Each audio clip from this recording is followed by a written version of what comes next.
ओम श्री सद्गुरु परमात्मने नमः। श्री योग वशिष्ठ महारामायण मुमुक्षु प्रकरण सर्ग 13। श्री वशिष्ठ जी बोले, हे रामचंद्र जी, इस जीव को मूर्खता और अज्ञानता से बड़े दुख प्राप्त होते हैं, जिनके समान और कोई दुख नहीं।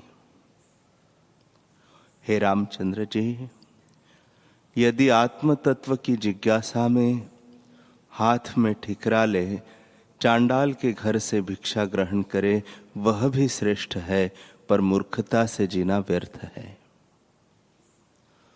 उस मूर्खता के दूर करने को मैं मोक्ष उपाय कहता हूं। यह मोक्ष उपाय परम बोध का कारण है। इसके लिए कुछ संस्कृत बुद्धि भी होनी चाहिए, जिससे पद पदार्थ का बोध हो और मोक्ष उपाय शास्त्र को विचारे तो उसकी मूर्खता नष्ट होकर आत्मपद की प्राप्ति होगी। नाना प्रकार के दृष्टांतों सहित जैसे आत्मबोध का कारण यह शास्त्र है, वैसा कोई शास्त्र त्रिलोकी में नहीं है। इसे जब विचारोगे तब परमानंद को पाओगे। यह शास्त्र अज्ञान तिमिर के नाश करने को ज्ञान रूपी शलाका है। जैसे अंधकार को सूर्य नष्ट करता है, वैसे ही अज्ञान को इस शास्त्र का विचार नष्ट करता है।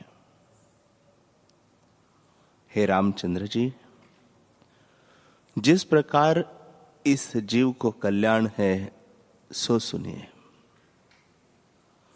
जब ज्ञानवान गुरु सत्शास्त्रों का उपदेश करे और शिष्य अपने अनुभव से ज्ञान पावे, अर्थात गुरु, अपना अनुभव और शास्त्र, जब ये तीनों इकट्ठे मिले तब कल्याण होता है। जब तक अकृत्रिम आनंद न मिले तब तक दृढ़ अभ्यास करें। उस अकृत्रिम आनंद को प्राप्त कराने वाला मैं गुरु हूं। जीव मात्र का मैं परम मित्र हूं।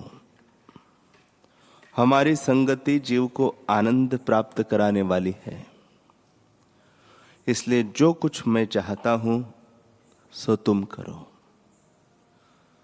संसार के क्षण मात्र के भोगों को त्याग करो, क्योंकि विषय के परिणाम में अनंत दुख है। हमसे ज्ञानवानों का संग करो। हमारे वचनों के विचार से तुम्हारे सब दुख नष्ट हो जाएंगे। जिस पुरुष ने हमारे साथ प्रीति की है, उसको हमने आनंद की प्राप्ति, जिससे ब्रह्मादिक आनंदित हुए हैं, करा दी है। ज्ञानवान आनंदित हुए और निर्दुख पद को प्राप्त हुए हैं। हे रामचंद्र जी, आत्मा का प्रमाद जीव को दीन करता है। जिसने संतों और शास्त्रों के विचार द्वारा दृश्य को अदृश्य जाना है, वह निर्भय हुआ है। अज्ञानी का हृदय कमल तब तक संकुचा रहता है जब तक तृष्णा रूपी रात्रि नष्ट नहीं हो जाती और हृदय कमल आनंद से नहीं खिलाता है। हे रामचंद्र जी, जिस पुरुष ने परमार्थ मार्ग को त्याग दिया है और संसार के खान पान आदि भोगों में मग्न हुआ है, उसको तुम मेंढक जानो, जो कीच में पड़ा शब्द करता है। हे रामचंद्र जी, यह संसार बड़ा आपदा का समुद्र है। इसमें जो कोई श्रेष्ठ पुरुष है, वह सत्संग और सत्शास्त्र के विचार से इस समुद्र को उल्लंघ जाता है और परमानंद निर्भय पद को, जो आदि अंत और मध्य से रहित है, प्राप्त होता है। और जो संसार समुद्र के सम्मुख हुआ है वह दुख से दुख को प्राप्त होता है और कष्ट से कष्टतर नरक को प्राप्त होता है। जैसे विष को विष जान उसका पान करता है और वह विष उसको नाश करता है, वैसे ही जो पुरुष संसार को असत्य जानकर फिर संसार की ओर यत्न करता है सो मृत्यु को प्राप्त होता है। हे राम जी, जो पुरुष आत्मपद से विमुख है पर उसे कल्याण रूप जानता है और उसके अभ्यास का त्याग कर संसार की ओर धावता है, वह वैसे ही नष्ट होगा और जन्म मरण को पावेगा जैसे किसी के घर में अग्नि लगे, वह तृण के घर और तृण ही की शैया में शयन करे तो वह नष्ट होगा। जो संसार के पदार्थों में सुख मानते हैं वे सुख बिजली की चमक से है, जो होके मिट जाते हैं, स्थिर नहीं रहते। संसार का दुख आगमपाई है। हे रामचंद्र जी, यह संसार अविचार से भासता है और विचार करने से लीन हो जाता है। यदि विचार करने से लीन न होता तो तुमको उपदेश करने का काम नहीं था। इसी कारण पुरुषार्थ चाहिए। जैसे हाथ में दीपक हो और अंधा होकर कूप में गिरे सो मूर्खता है, वैसे ही संसार भ्रम के निवारने वाले गुरु और शास्त्र विद्यमान है, जो उनकी शरण न आवे वह मूर्ख है। हे रामचंद्र जी, जिस पुरुष ने संत की संगति और सत्शास्त्र के विचार द्वारा आत्मपद को पाया है, सो पुरुष केवल कैवल्य भाव को प्राप्त हुआ है, अर्थात शुद्ध चैतन्य को प्राप्त हुआ है और संसार भ्रम उसका निवृत्त हो गया है। हे रामचंद्र जी, यह संसार मन के संसरने से उपजा है। जीव का कल्याण बांधव, धन, प्रजा, तीर्थ, देव द्वारा और ऐश्वर्य से नहीं होता, केवल एक मन के जीतने से कल्याण होता है। हे राम जी, जिसको ज्ञान परमपद रसायन कहते हैं, जिसके पाने से जीव का नाश न हो और जिसमें सर्व सुख की पूर्णता हो, इसका साधन समता और संतोष है। इसी से ज्ञान उत्पन्न होता है। आत्मज्ञान रूपी एक वृक्ष है, सो उसका फूल शांति है और स्थिति फल है। जिस पुरुष को यह ज्ञान प्राप्त हुआ है वह शांतिमान होकर निर्लेप रहता है। उसको संसार का भाव अभाव रूप स्पर्श नहीं होता। जैसे आकाश में सूर्य उदय होने से जगत की क्रिया होती है और जब वह अदृश्य होता है तब जगत की क्रिया भी लीन हो जाती है, और जैसे उस क्रिया के होने और न होने में आकाश ज्यों का त्यों है, वैसे ही ज्ञानवान सदा निर्लेप है। उस आत्मज्ञान की उत्पत्ति का उपाय यह मेरा श्रेष्ठ शास्त्र है। हे रामचंद्र जी,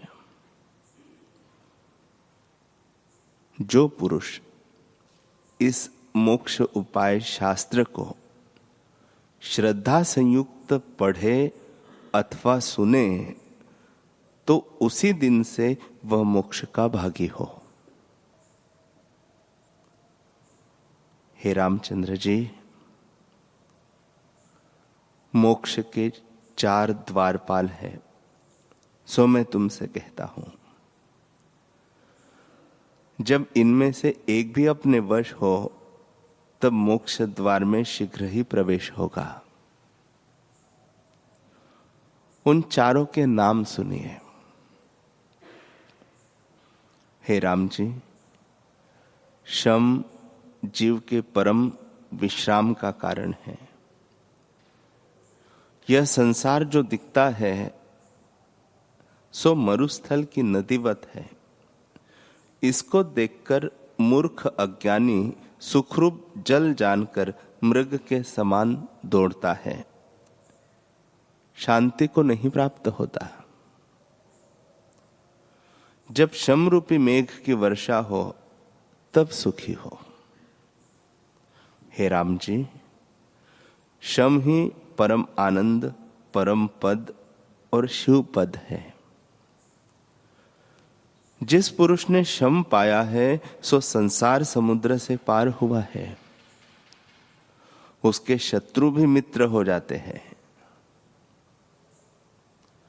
हे रामचंद्र जी, जैसे चंद्र उदय होता है तब अमृत की कला फूटती है और शीतलता होती है, वैसे जिसके हृदय में शम रूपी चंद्रमा उदय होता है उसके सब ताप मिट जाते हैं और वह परम शांतिमान होता है। हे रामचंद्र जी, शम देवता के अमृत समान कोई अमृत नहीं। शम से परम शोभा की प्राप्ति होती है।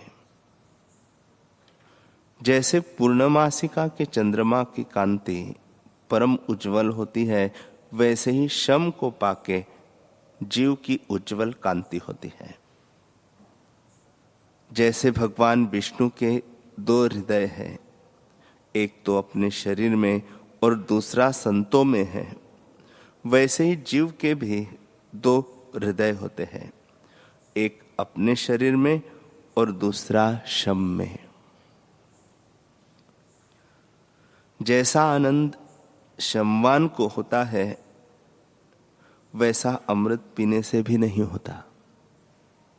हे रामचंद्र जी, कोई प्राण से प्रिय अंतर्धान होकर फिर प्राप्त हो तो जैसा आनंद होता है उस आनंद से भी अधिक आनंद शमवान को होता है। उसके दर्शन से जैसा आनंद होता है ऐसा आनंद राजा, मंत्री और सुंदर स्त्री को भी नहीं है। हे राम जी, जिस पुरुष को शम की प्राप्ति हुई है वह वंदना करने और पूजने योग्य है। जिसको शम की प्राप्ति हुई है उसको उद्वेग नहीं होता और अन्य लोगों से उद्वेग नहीं पाता। उसकी क्रिया और वचन अमृत की नाई मीठे और चंद्रमा की किरण के समान शीतल और सबको हृदय राम है। हे रामचंद्र जी, जैसे बालक माता को पाके आनंदित होता है वैसे ही जिसको शम की प्राप्ति हुई है उसके संग से जीव अधिक आनंदवान होता है। जैसे किसी का बांधव मुवा हुआ फिर आवे और उसको आनंद प्राप्त हो, उससे भी अधिक आनंद शम संपन्न पुरुष को होता है। हे रामचंद्र जी, ऐसा आनंद चक्रवर्ती और त्रिलोकी का राज्य पाने से भी नहीं होता। जिसको शम की प्राप्ति हुई है उसके शत्रु भी मित्र हो जाते हैं। उसको सर्प और सिंह का भय नहीं रहता, बल्कि किसी का भी भय नहीं रहता। वह सदा निर्भय शांत रूप रहता है।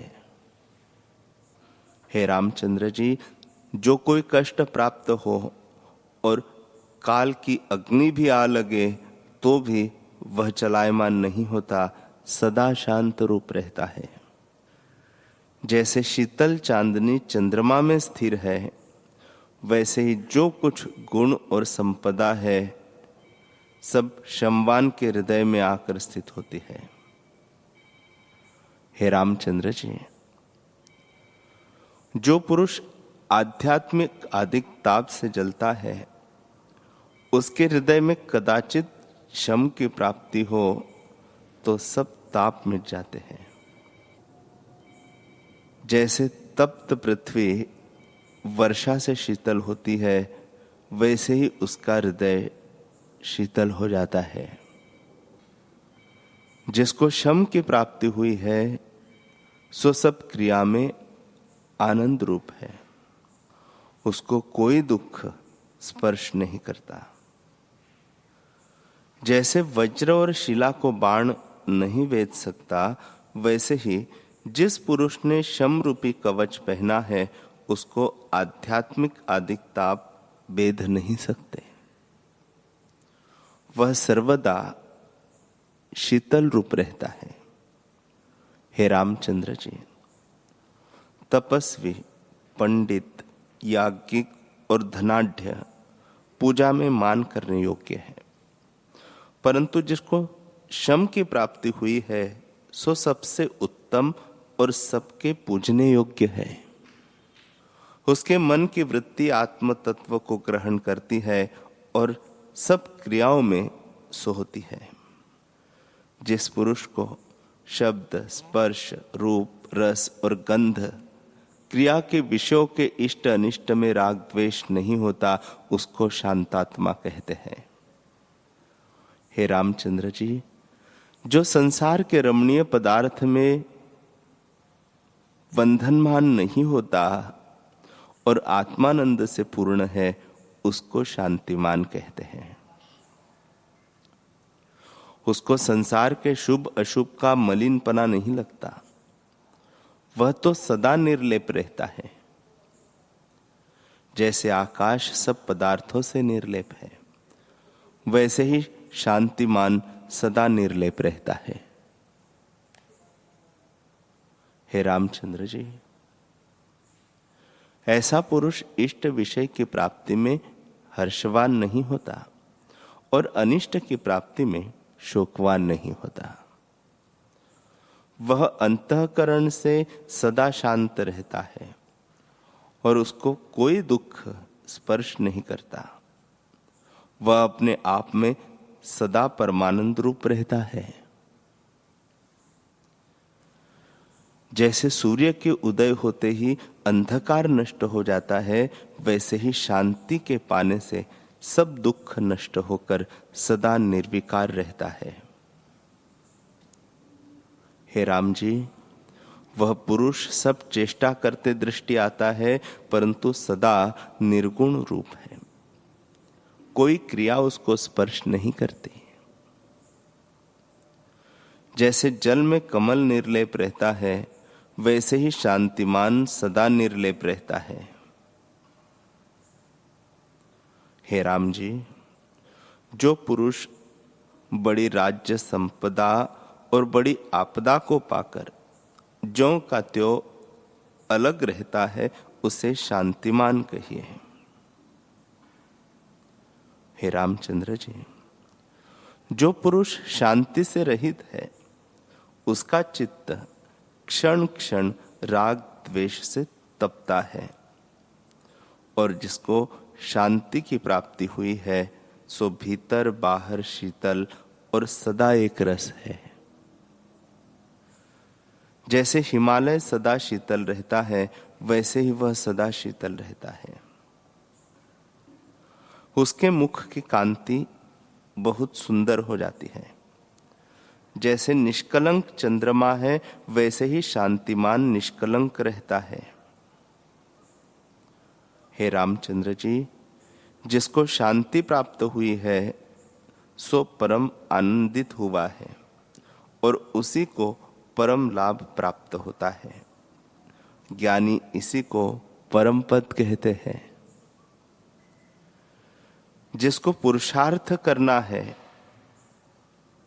उसको शांति की प्राप्ति करनी चाहिए। हे रामचंद्र जी, जैसे मैंने कहा है उस क्रम से शांति का ग्रहण करो, तब संसार समुद्र के पार पहुंचोगे। हरि ओम, हरि ओम। ओम सहना भवतु सहनौ भुनक्तु सह वीर्यं करवावहै तेजस्विनावधीतमस्तु मा विद्विषावहै। ओम शांति शांति शांति। श्री सद्गुरुदेव भगवान की जय।